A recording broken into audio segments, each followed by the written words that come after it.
जब सच सामने आता है तो इंसानी हदें पार हो जाती हैं। तब हर घाव और हर धोखे का हिसाब चुकाना पड़ता है। ऐसे में सीने में दफन आक्रोश सिर्फ एक भाव नहीं रह जाता, बल्कि हथियार बनकर बरसा देता है आउटरीच। शुरू करते हैं इसकी कहानी से। Daddies home. राज कॉमिक्स पेश करती है न्यू सीरीज का थर्ड पार्ट आउटरीच। हॉस्पिटल में एक अनजान आदमी सफाई वाला बन अक्षिता के रूम में आता है जहां उसका इलाज हो रहा था।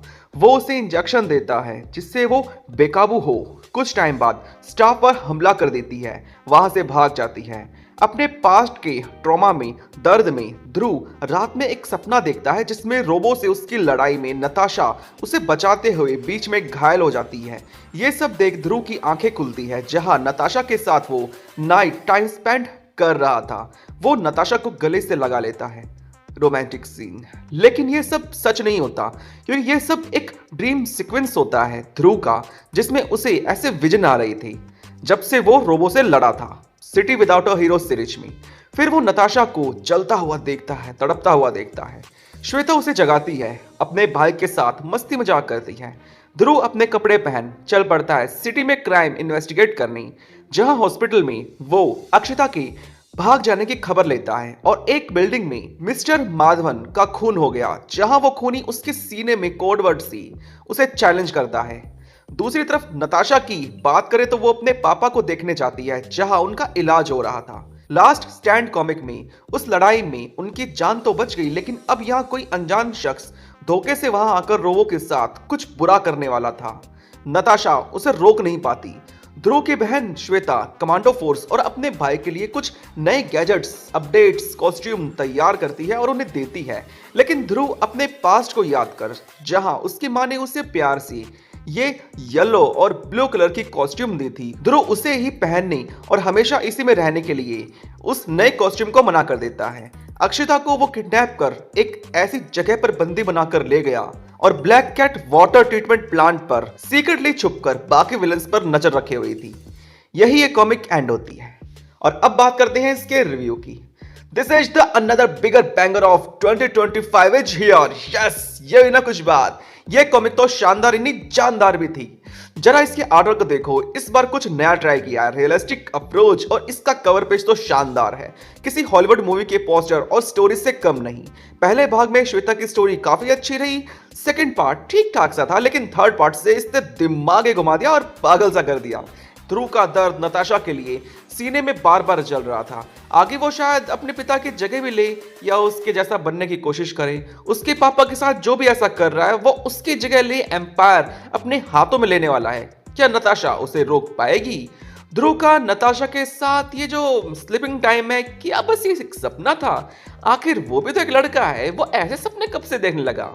दिन के सपने भी तो वो देख सकता था। लगता है जो अनुपम सिन्हा सर नहीं दिखा पा रही हैं, वो यहाँ हल्का फुल्का दिखाई दिया गया।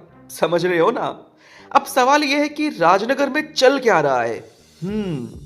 जब city without a hero series में जेल में बंद कैदी भाग गए, तब उन्हें एक एक करके पकड़ा जा रहा है। रोबो घायल है। ध्रुव अब टोनी स्टार्क की तरह उस बैटल को अपने विजन में देखता है। नताशा अपने पिता को बचाने में लगी है। श्वेता आगे जाकर किडनैप हो जाएगी और कुछ लोगों का खून हुआ जा रहा है राजनगर में। ये सब एक ही इंसान पर आकर खत्म होता है, वो है नियो, जो ध्रुव से बदला ले रहा है। ये न जाने कौन सी साजिश रच रहा है। ये इसका थर्ड पार्ट है, इसलिए ये सारी कहानी टुकड़ों टुकड़ों में, कुछ कुछ टुकड़ों में यहाँ वहाँ सस्पेंस में रखी गई है। इसका अगला भाग, लास्ट पार्ट, फॉल आउट और ओवरकिल जब आएंगे तब इसका पूरा सस्पेंस खुलेगा। श्वेता के द्वारा दिए गए नए गैजेट्स काफी अच्छे लगे, जैसे वकांडा में शूरी थी, कुछ वैसे फीलिंग यहाँ भी आ रही थी। और पास्ट में ध्रुव का अपनी माँ के साथ दिखाया इमोशंस, ओ माय गॉड, क्या सॉलिड इमोशंस थे, आंखें नम हो जाए। ध्रुव के घर में एक बंद दरवाजे के पीछे का राज कुछ बताया जा रहा है, जिसे कोई खोल नहीं रहा, ताला लगा हुआ है। राइटर मंदार गंगलेश सर ने नितिन मिश्रा सर की तरह काफी अच्छी स्टोरी टेलिंग की है, जिसमें आर्टवर्क काफी अच्छा लगा। कुछ जगह मिसमैच है, लेकिन अब हम सिर्फ कॉमिक स्टोरी के लिए पढ़ते हैं, आर्टवर्क कम ज्यादा है तो कोई बात नहीं, इतना तो चलता है। आर्टवर्क हेमंत सर और सुशांत सर का है। मेरी तरफ से इस कॉमिक को 5 में से 5 स्टार। जी हाँ, एक फैन होने के नाते इतना तो बनता है, लेकिन बाकी सबके लिए 5 में से 4 स्टार। बस थोड़ा सा आर्टवर्क, थोड़ा सा यार कुछ कुछ जगह और भी लग तो रहा है कि अच्छे से हो सकता था। कैरेक्टर्स के फेसेस की बात कर रहा हूं मैं। कुछ लोगों को स्टोरी कम रही इसकी शिकायत भी हो सकती है, पर मेरे लिए अच्छी है। मुझे आर्टवर्क ज्यादा अच्छा लगा कुछ कुछ जगह। स्टोरी तो आगे भी आती रहेगी, लेकिन यह आर्टवर्क में ध्रुव को यार कुछ कुछ जगह तो कुछ ज्यादा ही अच्छा दिखाया गया है।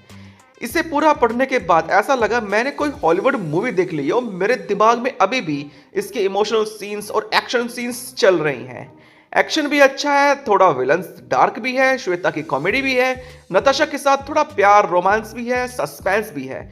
ये सब मिलकर इसे मास्टरपीस तो बना ही रही है और बना सकती है, ऐसा मैं नहीं, पढ़ने वाले काफी सारे फैंस भी कह रही हैं। बस ये बीच का पार्ट है, वरना एंड पार्ट आते आते ये लोग आरसी वाले अपना बेस्ट देकर नागग्रंथ की तरह इसे बेस्ट तो बनाकर ही देंगे। और इसका टोन ध्रुव के बाकी कॉमिक से थोड़ा अलग अलग सा लगा, शायद आर्टर की वजह से। प्रेम ग्रंथ से ज्यादा मजा अब नियो सीरीज में आने लगा है। अब इसका अगला भाग है फॉल आउट। आज के वीडियो में बस इतना ही, मिलते हैं अगले वीडियो में।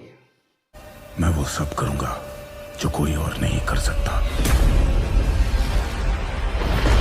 जो जंग कोई नहीं लड़ सकता वो मैं लड़ूंगा। या तो मारूंगा या फिर मरूंगा।